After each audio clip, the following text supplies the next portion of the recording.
Beep, folks. Right, okay, here we go. 8th of November. Try to remember that kind of November. Right, 8th of November.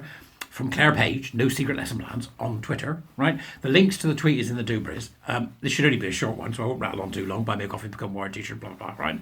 But it's so glorious, I had to read it out. It's just glorious, right?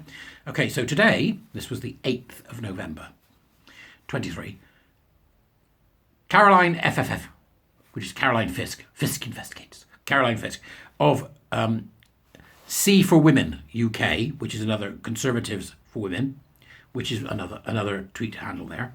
And Lucy Emmer, asked Lucy Emmer, right? Lucy Emmer is the chief executive of the Sex Ed Forum, RSE Policy and Practice. So this is, we're back to what the hell are they doing in schools, bothering kids about sex and stuff, right? And, just leave the kids alone. You interfering weirdos, they'll find out for themselves. Behind the bike shed, in a closet. Just go away, you're all weirdos.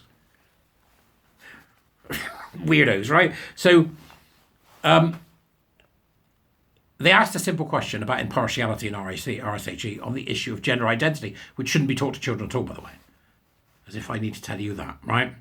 So, Caroline asked, I'm very interested in this issue of gender ideology and my position that there's no science behind this idea that any of us have an inner gender identity and that it's a harmful concept. And we've had the Maya Forstadt case, which has established that the gender critical position is a protected position. So I think my question would maybe be for Lucy Emerson. Would you agree that as soon as any RSE teacher introduces into the classroom the idea of gender identity, or any of these new identities, such as non-binary, should they at the same time introduce the gender critical position and make clear that there is no science behind the idea of gender identity? This is a very interesting question. I like the way that she called Lucy Emerson. It reminded me of something then when I just said it, and I couldn't remember what it was. It's just come to me. It's from the film Room with a View with Daniel Day-Lewis. He was called Mr. Emerson. And what's her name? Who was Bellatrix in Harry Potter? What's her name? Married Tim Burton. Can't remember. Helena Bonham Carter, right? She says something rude to Mr. Emerson. She said, Mr. Emerson doesn't like it. Mr. Emerson can go and play with tennis balls. Mr. Emerson can go and play with tennis balls. It was terribly British. Room with a View. It's a good question here, you see. A little bit of filmic interlude. Right, so good question here, right? Hang. Here is Lucy Emerson's reply.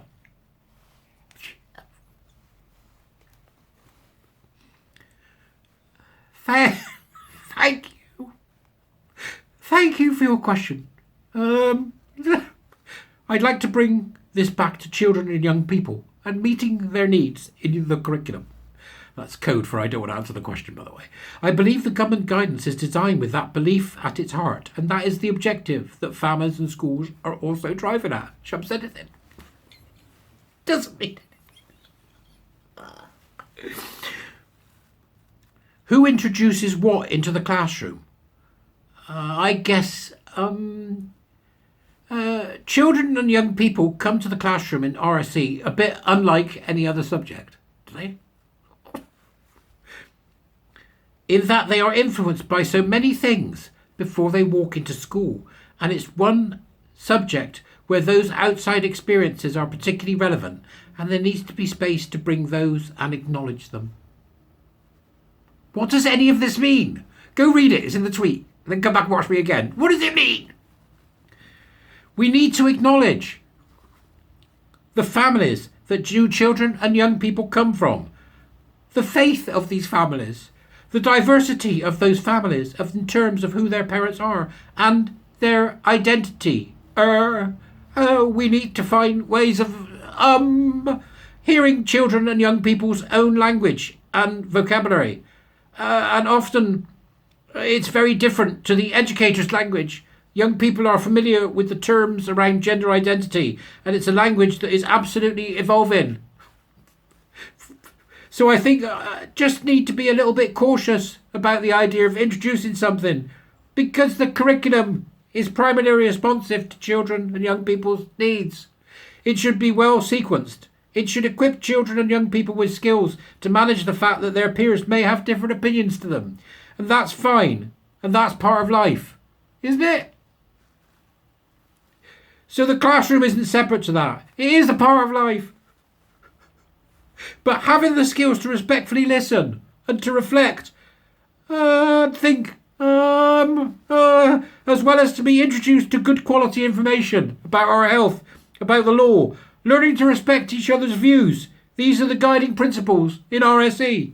So, I know you may feel that doesn't fully answer your question, but this is my starting point and what I've chosen to bring today.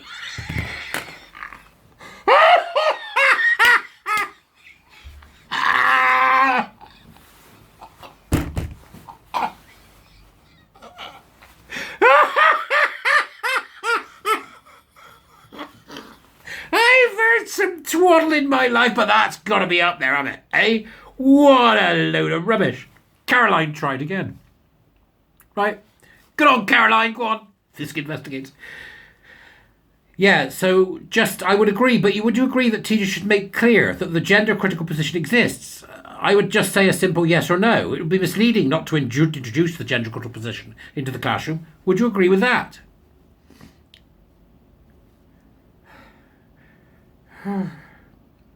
Here comes the response. I'm not going to answer it as a yes or no question because context is everything in RSE, and what a lesson looks like in reception compared to year 11 is completely different. The type of language and discussion would be very different. What we want to see, if I was a parent, I would want to have a look at the curriculum and see what it is, that it is building in an age-appropriate way, and giving us that wide scope, to be responsive and to introduce my child to different perspectives that they haven't heard at home, and to be able to hear their peers and learn to manage those differences. So don't think it's possible to answer that in that sort of specific style, I'm afraid. But I would also just like to mention on this topic that children and young people feel there is a neglect in the curriculum around LGBTQ plus inclusion, and also in gender equity and gender equality. Gender equity and gender equality. And actually there needs to be a real framing of all of our work that is designed on the curriculum. This is meant to be an expert. So they want equity and equality. Right, good luck with that. That's a conundrum we can't solve. That's like oil and water, dear, oil and water. So we want children to, they said, children, they feel that there is a neglect in, who's asking children if there's a neglect in LGBTQ plus teaching? Right? It's priceless, isn't it? It's priceless. I'm going to frame it. As the most extraordinary non-answer, right? And then follow up on Claire Page's Twitter. Go and have a look, right? Because Claire follows up then with some of the rubbish that's been coming out of people like Lucy Emmer and colleagues. She's nowhere near as circumspect and very clearly states exactly what children should be told. And we give an example here in the Good Practice Guide for Teaching, which has got her as somebody that's actually in it. Outline the meaning of identity, gender and sexuality, provide an over explanation about the distinction between gender and sexuality, power dynamics, inequalities and privilege are all relevant. Yet she's a dyed-in-the-wool high priestess, and she needs to be defrocked. Okay? So that's a Lucy Emmer, apparently. Resign, you ridiculous, obviously ill-informed, stupid woman. How about that? We want equity and equality. We're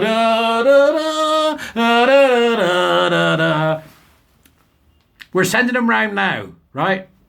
The men are coming. Be like someone at the end of Batman, wouldn't it? Gender! Anyway, you go. Made me laugh. I'll see you later. Bye.